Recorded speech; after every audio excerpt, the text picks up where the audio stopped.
Fate and her sister reality and her sister destiny. The idea that your life is predetermined and can't be changed is a common theological debate. Of course, if this was true, we wouldn't have the power to choose and we do. People often use the ideas of fate or destiny to absolve themselves of responsibility for their results. It's easier to blame an outside entity or force than to shoulder the blame yourself. Most people understand fate as something static, as if there were a message written in the stars that said, "This is the way it's going to be, and it's not up to me."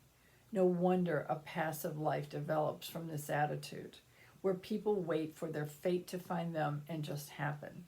It is much like waiting on that ship to take you off the island. Many people live their lives thinking that fate will come along and anoint them with wealth, if it's meant to be. Too often, years go by before they realize that in all this time they haven't experienced anything. They've virtually slept through their days in a monotonous routine of work, lunch, dinner, occasional entertainment, television, and rest. Each day is the same, boring routine until the days become months and then stretch into years. These same individuals often struggle to make ends meet as they sit and wait for something, anything, to happen. It's easy for them to adopt the mindset that wealth is something that's just not meant to be for them. They give up on bettering their circumstances, and their standard of living spirals downward. They are pushed around by their standard of living, they are pushed around by events they have attracted with their negative attitude, and their lives become progressively worse. These people are truly locked within their prison of perception. One movie that I particularly like is called The Shawshank Redemption. An idea that this movie works with is the notion that prisoners over time become institutionalized. This means that they come to accept their jail cell, and indeed prison life, as their home. Their prison is the only place they belong. Their dreams of freedom die. If they're released, they'll commit a crime just to be sent back. The prisoners become so used to their limited life within the walls of their cell that the outside world seems foreign and frightening. People who have chosen to live within the limits of their old benefits experience something very similar. This is most evident when someone presents a new and exciting possibility or opportunity to them. They will immediately reject the idea and get as far away as possible. If they accept that they might have a better life or that their current situation is their responsibility, then they will not be able to go on as they always have. Many people live in a mental prison, as strong and confining as those who are behind bars. They have all the freedom in the world, but they exercise none of it because they are afraid to believe, like a prisoner, that a better life can be theirs. They prefer to believe that it is not possible for them and that some outside force, like fate, is responsible. Why? Because it takes courage to change your life. It takes effort and commitment to break the old patterns, change old habits, and rebuild your thought process. It is easier to stay where you are, blame fate, and tell yourself, no, this is too hard. Who am I to think that I can make it happen? What if I fail? Right now, I have something. Maybe it isn't the life that I want or even one that I like, but it's mine and I don't want to lose what I have. The idea of destiny isn't much different. How can anyone be destined for wealth or riches? It almost sounds like a birthright that is bestowed on the chosen few with a wave of a magic wand.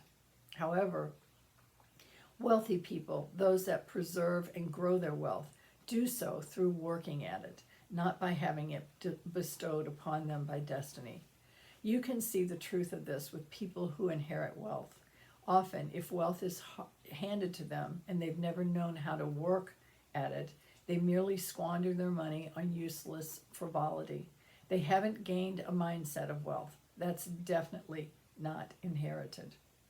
Wealth will only come through learning how to think wealthy and applying the principles of attraction and positive energy. Gary Player, one of the best golfers of his time, once said, "The harder I work, the luckier I am." He knew that there was no magic or fate involved, no matter how it may look to outside observers. Someone who seems to accumulate wealth easily isn't lucky. They don't have fate on their side, and they are not destined to be wealthy.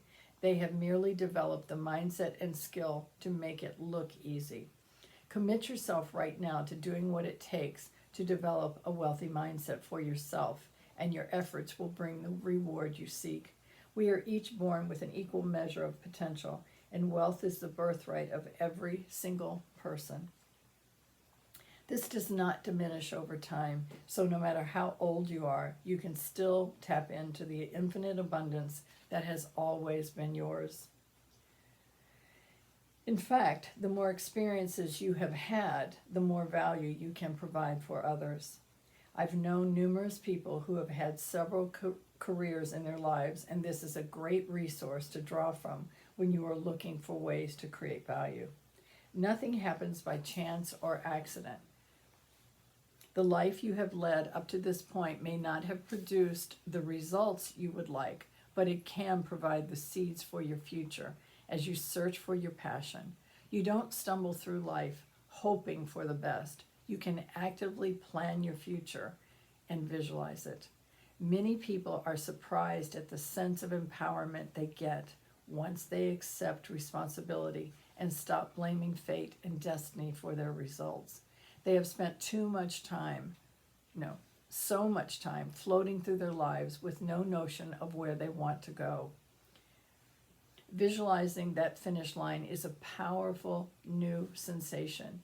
Your life is completely within your control, and the events that you choose to experience are what make you a unique individual.